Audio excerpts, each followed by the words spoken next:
8:30 y volvemos a San Pedro. Está Danilo Villegas en el lugar.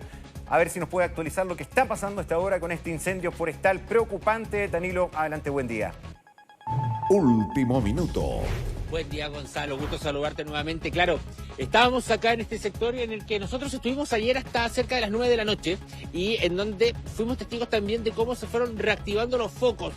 Lo que parecía un inicio de jornada muy similar al de hoy día, finalmente terminó en focos que se fueron desarrollando y activando durante toda la tarde con diversas emergencias, con diversas alertas de evacuación. Los celulares comenzaban a sonar, sector de Quilamuta, sector de Quincahue, donde estamos ahora justamente posicionados. La gente tuvo que evacuar porque el fuego se comenzaba a reactivar.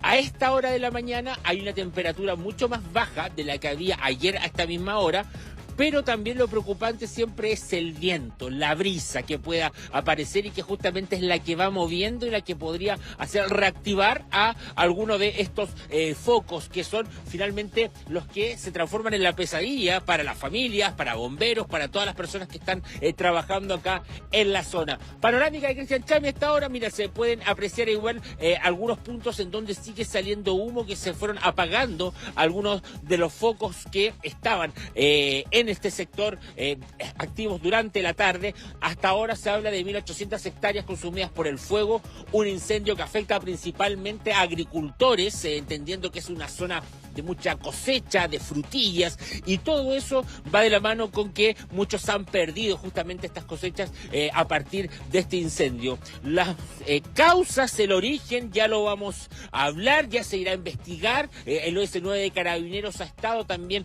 trabajando en el sector, entendiendo que acá hay una investigación tras esto para dar con el origen, pero sí se habla que más de un 99% de estos casos está el factor humano detrás del origen de estos incendios forestales. La verdad es que lo que se ha vivido acá ha sido muy tenso para las familias porque si bien afortunadamente muchos, casi todos terminan con sus viviendas sin sufrir daños, han estado con la constante tensión que el fuego se pudiese aproximar a sus viviendas, que un foco se reactive, que parte de este incendio pueda pasar al otro lado y ahí es cuando se podría todo descontrolar. Claro, por ejemplo, ¿cuál es el temor? Que alguna pavesa, alguno de estos focos que se activan puedan pasar acá la ruta y se vayan hacia otro lado. En este caso, aquí ya fue afectado, pero claro, hay algunos puntos en donde no ha ocurrido eso y es en esos sectores donde hay viviendas y es ahí donde radica también, está en la génesis de la preocupación de muchas de estas familias que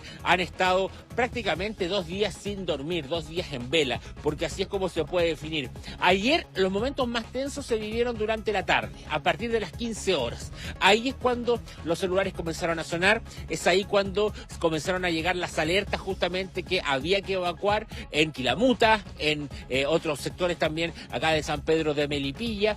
Y esas evacuaciones iban de la mano con los focos que se estaban reactivando y algunos puntos que parecían que ya habían sido atacados o que estaban controlados, poco a poco fueron reapareciendo y las aeronaves eran las que intentaban justamente apagar todos estos incendios, pero no era suficiente. Fue un combate largo, de 3 a 6 de la tarde, en donde no paraban de pasar los helicópteros, las aeronaves lanzando el agua a los puntos calientes, a los focos que se reactivaban.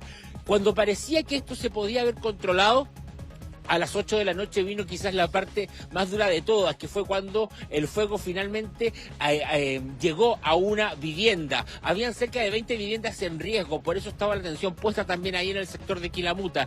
Y eso ocurrió cerca de las 8 de la noche. Una bodega y una casa que afortunadamente había sido evacuada. Un adulto mayor, el que vivía ahí, había sido retirado del lugar y la casa, después finalmente el incendio fue controlado en esa vivienda, pero lo más importante, la persona, ese adulto mayor, estaba a salvo. Es por eso que uno no puede quedarse tranquilo con este tipo de situaciones. Ahora te podemos estar presentando una situación que pareciese controlada, una situación que pareciera que está en este momento ya superada o que la emergencia se ha dado por superada, pero en la tarde o con un poco más de viento o luego con el sol. Ayer hubo 34 grados acá en San Pedro de Melipilla. Es cuando se pueden reactivar finalmente estos focos. Y es eso lo que preocupa, es eso lo que tiene también alerta a las autoridades, a los voluntarios en el cuerpo de mando. Ayer fueron cerca de 12 compañías de Santiago que llegaron a la zona para sumarse a los que ya estaban trabajando, porque acá la verdad es que había un gran contingente desplegados, bomberos de Ñuñoa, de otras comunas de Santiago que habían llegado hasta acá y que finalmente muchas veces no daban abasto. Si se terminaba el agua de los carros, había que ir a cargar y finalmente el fuego seguía. Es por eso que ahora hay una calma, pero que no se puede dar por sentado que esto ya ha terminado. De hecho, uno va revisando los vestigios de lo que queda en estos sectores en donde ha sido consumido muchas de estas partes producto de este fuego. Cerca de 1.800 hectáreas son las afectadas en estos sectores. Quincahue es el punto en donde nos encontramos en este momento, justo a Cristian Chami con su imagen que nos da cuenta justamente de todo lo que aquí ha ocurrido y con una panorámica que nos muestra también focos que podrían activarse. De hecho, vimos hace algunos minutos una pequeña llama ahí que aparecía entre toda esa vegetación, que es otro de los elementos que juegan en contra de estos incendios, ¿no? Vegetación, mucho pasto seco, el viento, es decir, se juntan todos los elementos para que esto sea muy difícil de combatir. Nos decían, es este el segundo incendio más grande de la historia en la zona. El primero ocurrió por ahí para el 1980, en donde hubo cerca de 8.000 hectáreas afectadas, pero en este siglo no había recuerdos de un incendio de esta manera, de esta envergadura. Escuchamos declaraciones con parte de testimonios que fuimos levantando durante la jornada de ayer también en relación a lo que se estaba viviendo, la tarde crítica que se vivió acá, sobre todo en Quilamuta, cuando se reactivan los focos y finalmente se viven momentos en donde el fuego lamentablemente llega hasta algunas de las viviendas. Mira. Estamos ahí al filo, que se pasa para acá. Y si tú ves, los helicópteros están sacando agua acá de unos predios del campo de la frutilla, de unos acumuladores de agua. O sea, ¿eso también se puede acabar?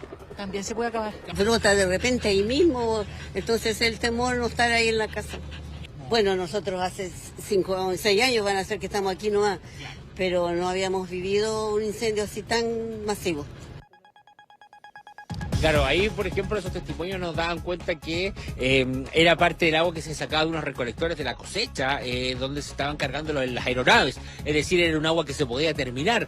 Y era ahí en donde se abastecían para poder apagar estos focos que estuvieron reactivándose durante la tarde. Vamos a ver cómo se comporta el clima, el viento, todos los diversos elementos acá que se deben también resguardar para ver cómo sigue esta emergencia, en donde hasta ahora, como decíamos Gonzalo, son 1.800 más o menos las hectáreas que han sido consumidas por el fuego, pero que esta emergencia, bien lo sabes tú que te ha tocado reportear muchas de estas emergencias, está lejos de terminar. Uno no sabe en qué momento esto se puede reactivar y puede seguir, así que por lo mismo hay que tomar los resguardos y también ver cómo operan las autoridades con toda esta situación que está ocurriendo acá en San Pedro de Melipilla.